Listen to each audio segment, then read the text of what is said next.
Perkenalkan, nama saya Hanselin Putri Mikaela Sitorus. Saya mahasiswi dari Amik Mediko Medan dengan jurusan Komputerisasi Akuntansi, NIM 203300062.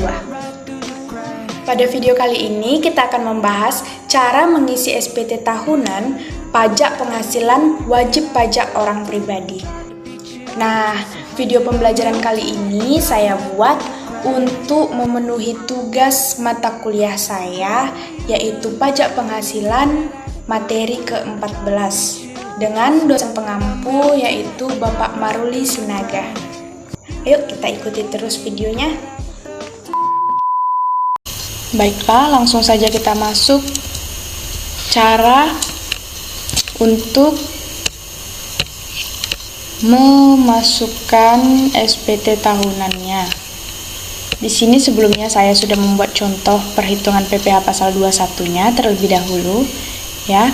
Di sini dengan nama Bapak Joni, status menikah, anak 1 bekerja di PT Niaga Pratama Sari Husada sejak tahun 2011. Nah, jadi Pak Joni di sini sudah bekerja di PT Niaga Pratama sejak tahun 2011. Maka dari itu tahun pajaknya kita buat di sini 2011 ya. Oke.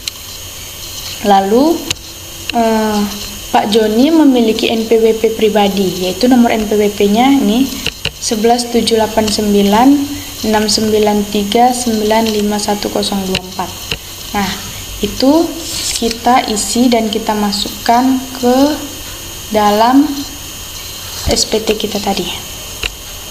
Di sini 11, ini ya NPWP-nya 11 789 694 3951 Oke. Ya. NPWP-nya, dan kemudian ini nama wajib pajaknya, itu tadi nama wajib pajaknya adalah Bapak Joni. Kita buat di sini Joni.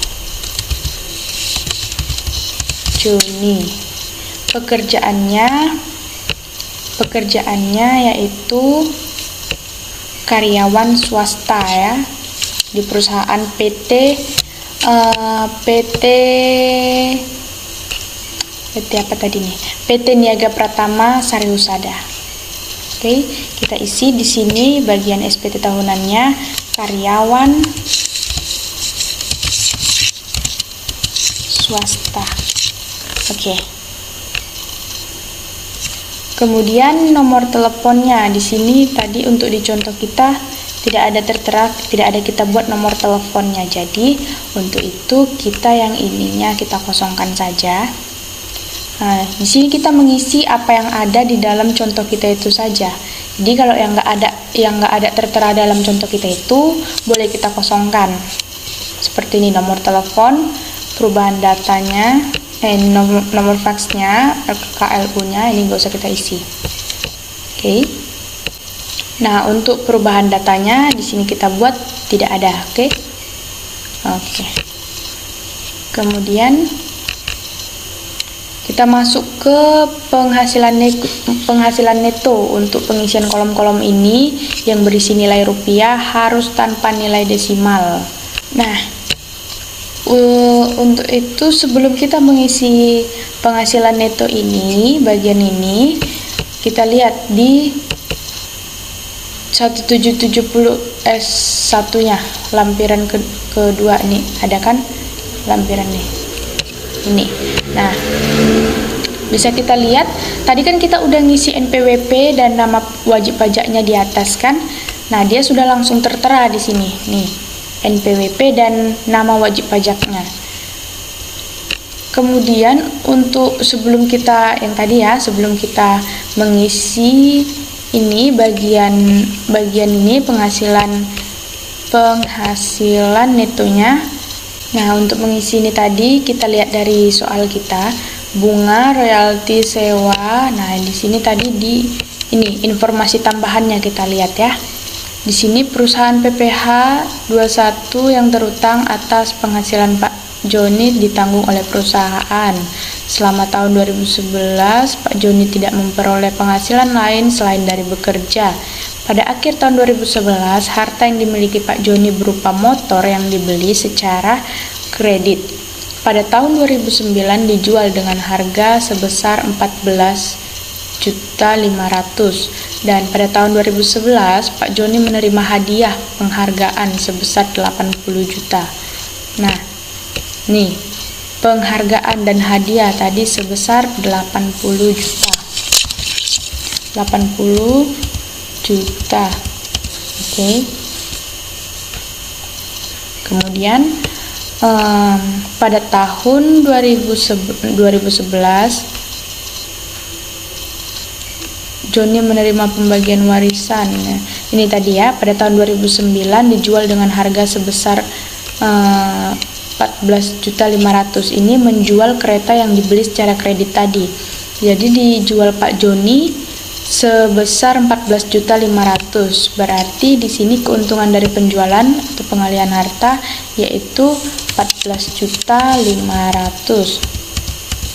Oke. Nah, langsung saja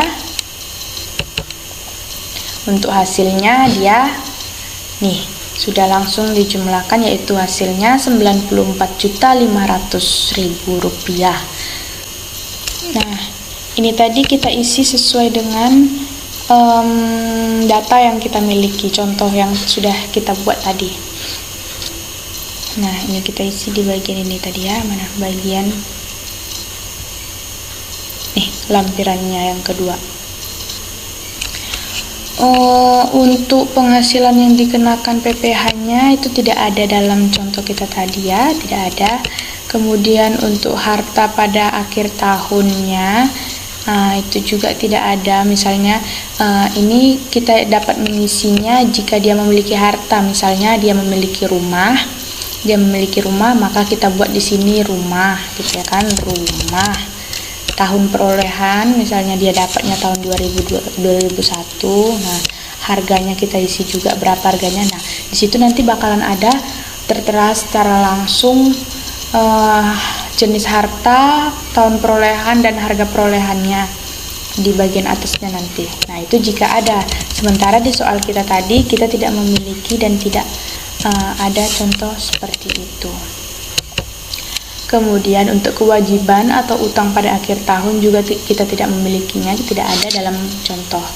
Dan untuk ini daftar susunan anggota keluarga. Nah tadi Pak Joni dia telah menikah. Pak Joni telah menikah dan memiliki satu orang anak. Oke.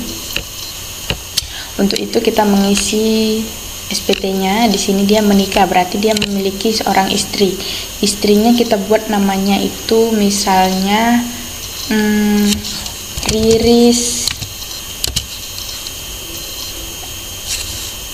Francisca Sibuea. Nah, itu ya ceceknya ya. Itu misalnya, kita misalkan. Oke. Kemudian hubungan keluarga tadi dengan Pak Joni itu adalah istrinya, jadi kita buat di sini istri. Kita buat besar semua ya. Riris Francisca Sibuea. Nah, pekerjaannya kita buat ibu rumah tangga. Nah, ibu rumah tangga. Kemudian tadi Pak Joni memiliki satu orang anak ya, satu orang anak. Untuk nama anaknya kita isi saja siapa kita buat namanya ya, misalnya sajalah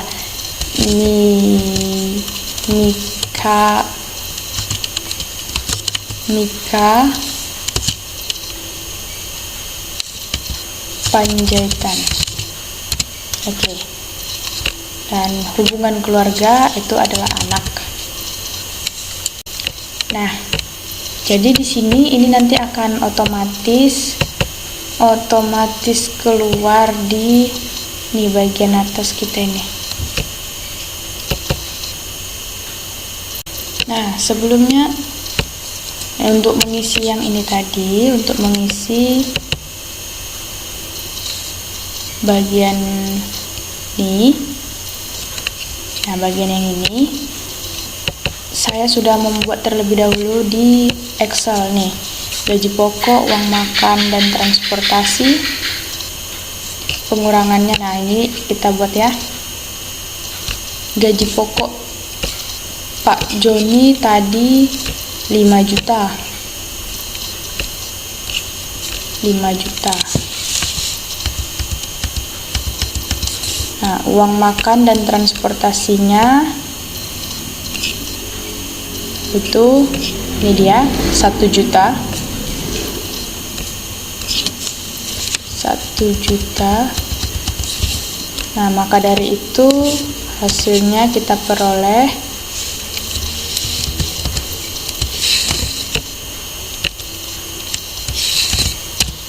6 juta.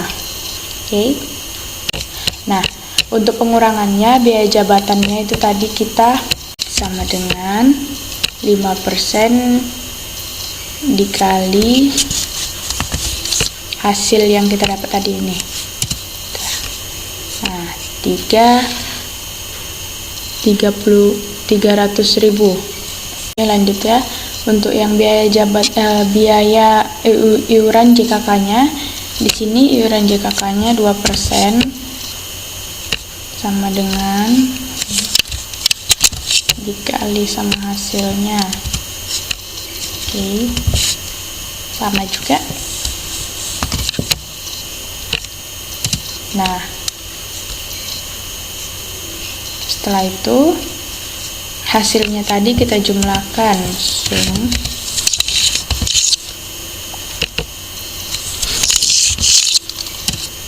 nah hasilnya kita dapat. Nah, maka hasil yang kita peroleh tadi 64.800.000. Ini kita langsung taruh ke bagian nih, lampiran pertamanya tadi.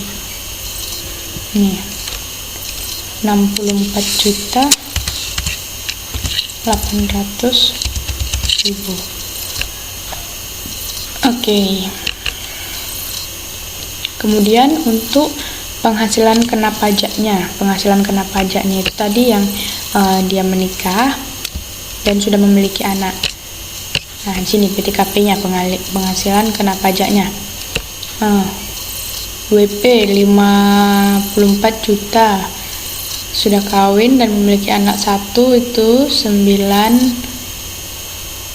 juta. Maka dari itu kita dapat dan kita peroleh hasilnya 54 tambah 9 63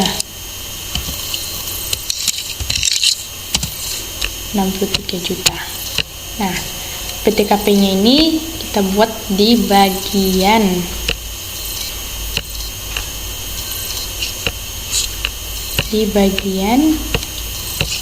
nih, kita buat K anak 1 kan, kawin dan anak 1 nih 109.300. Karena dia anak 1 kita buat nih. Oke.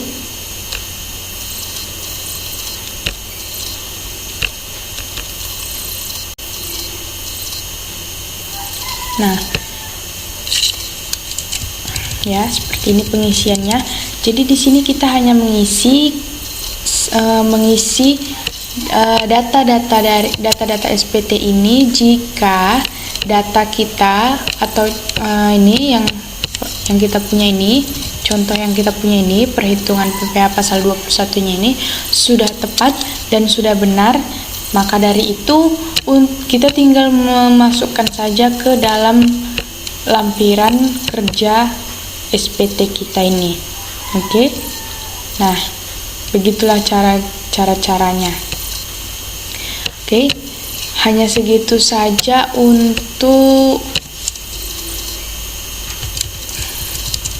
contoh kita ini, bukti potong ini ya. Udah, ini sudah kita lakukan, jadi sudah selesai dan sudah tuntas cara untuk memasukkan nilai-nilai yang ada dalam contoh soal kita ke dalam SPT atau bukti potong yang kita miliki. Oke, sekian dari saya, Hanselin Putri Mikaya Sitorus. Terima kasih. I tried to beat you, but you're so hot that I melted. I fell right through the cracks.